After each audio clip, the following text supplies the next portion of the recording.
অট্টালিকা দালান কোঠা যে শান্তি থেকে পাওয়া যায়, আলহামদুলিল্লাহ এর থেকে বেশি শান্তিতে আমি আছি। আসসালামু আলাইকুম এভরিওয়ান, কেমন আছেন? আশা করি অনেক অনেক ভালো আছেন। প্রতিদিনের মতন সবাইকে জানাই জুম্বা মোবারক। আজকে শুক্রবার একটা ব্লগ নিয়ে আসলাম। তো সকাল সকাল আমি আমার ছাদ বাগান থেকে ধনেপাতা তুলতেছিলাম। মাশাআল্লাহ আমার ছোটো মেয়েটা আমার সাথে তুলতেছিল। এর থেকে শান্তি আর কি আছে বলেন তো?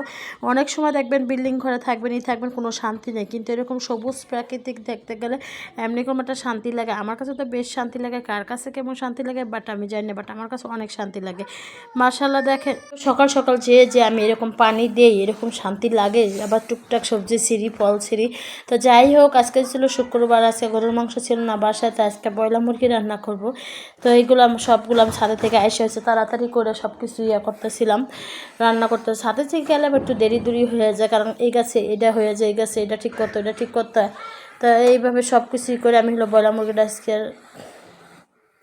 ব্রয়লার মুরগি না, হাঁসের মাংস রান্না করব। তা যাই হোক, কে কে পছন্দ করেন এরকম হাঁসের মাংস অবশ্যই একটু কমেন্টে জানাবেন। আমার কাছে তো বেশ ভালো লাগে হাঁসের মাংসটা। আর এদিকে হলো শুক্রবার, যেহেতু আজকে হাঁসের মাংস ফ্রিজে ছিল, এর জন্য হচ্ছে রান্না করে ফেলাইলাম। তো ভালো করে কষা নিব। এরকম অট্টালিকা দালান কোঠা থাকলে যে শান্তিটা না পাই, আলহামদুলিল্লাহ আমি এর থেকে বেশি শান্তিতে আছি। আমার গাছগুলো দেখলে আমার মনটা একবার ফ্রেশ হয়ে যায়। যখন সকাল বিকাল দুই বেলা ছাদে যাই কি একবেলা যাই, তখন গাছগুলো দেখলে আমি সব কিছুটা জানি ভুলে যাই। এরকম একটা প্রেমে পড়ে গেছি গাছের প্রতি। আমি জানি না এত প্রেমে কেন লিগে পড়লাম। আর যখন সবজিগুলো তুলি, যখন ধনেপাতা সিম এগুলো তুলি, লাউ ছিঁড়ি, তখন তো আমার কাছে বেশ ভালো লাগে। তখন তারা মনে পৃথিবীতে এরকম একটা অবস্থা হয়ে যায়। তা যাই হোক, হাঁসের মাংসটা হলো ভালো করে কষায় নিতেছিলাম। কষায় নেওয়ার পর হলো ভালো করে একটু কষানোর আগে একটু আলু দিয়ে দিতেছিলাম। আলু দেওয়ার পর হলো লাড়াচাড়া দিতেছিলাম। লাড়াচাড়া দিয়ে হলো যে একটু কাঁচামরিচ দিয়ে দিলাম। আর হাঁসের মাংস যত কষাবেন ততই গরম মজা লাগে। এত মজার একটা খাবার হয়, মাঝে মধ্যে মন চায় কি যে কোনো জিনিসে মন ভালো থাকলে সব কিছুই ভালো লাগে। হাঁসের মাংস কারণ গাছগাছালি কোন সব কিছু। আর আমার বললাম না যে গাছের কাছে গেলে তো অনেক শান্তি লাগে। আর এদিকে হলো হাঁসের মাংসটা আমি ভালো করে কষাইতেছিলাম। ভালো করে কষাই পরে হলো পানি দিব। একবার ঝোলটা ভালো করে কষাই নিব। হাঁসের মাংস যতটুকু পানি আসছে ওই পানিটা আমি ভালো করে কষাই নিব। পরে হচ্ছে যা করার করবো। আর এদিকে যত কষাবেন ততই কলম ভালো লাগে। দেখেন আমি কলম মিক্স করার জন্য অনেক ভালো করে কষা নিতেছিলাম, আবার একটু ঢেকে দিলাম। আর এদিকে হচ্ছে ধনেপাতা আনলাম, ওই ধনেপাতা ভর্তা করবো। সেই স্বাদ হবে আজকে খাবারটা, গাইজ বলেন তো।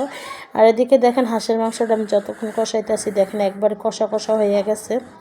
কষা কষা হয়ে যাওয়ার পরে এখন তেল বের হইলে পরে দিব পানি। আর দেখেন কালারটা কত সুন্দর আসছে, খেতে জানি কতই মজা হবে আমি জানি না।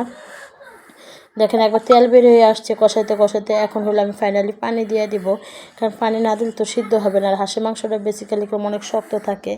আর এদিকে হলো শক্ত কারণে আমি হাঁসের মাংসটা ভালো করে লাড়াচাড়া দিয়ে ভালো করে পানি দিয়ে ডুবো ডুবো করে দিতেছি।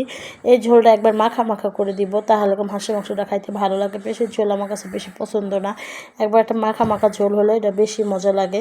আর এদিকে হলো দেখেন একবার লাড়াচাড়ার উপরে রাখতেছিলাম, লাড়াচাড়ার উপরে মিক্স করে দিতেছিলাম। দেখেন আমার হাঁসের মাংস কালারটা কত সুন্দর আসছে।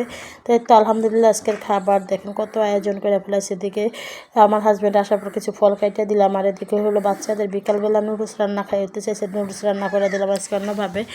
কে কীভাবে পছন্দ করেন নুডলস রান্না অবশ্যই কমেন্টে জানাবেন। আমার ভিডিওটা কেমন হয়েছে অবশ্যই কমেন্টে। সবাই ভালো থাকবেন, সুস্থ থাকবেন। আল্লাহ হাফেজ, আসসালামু আলাইকুম।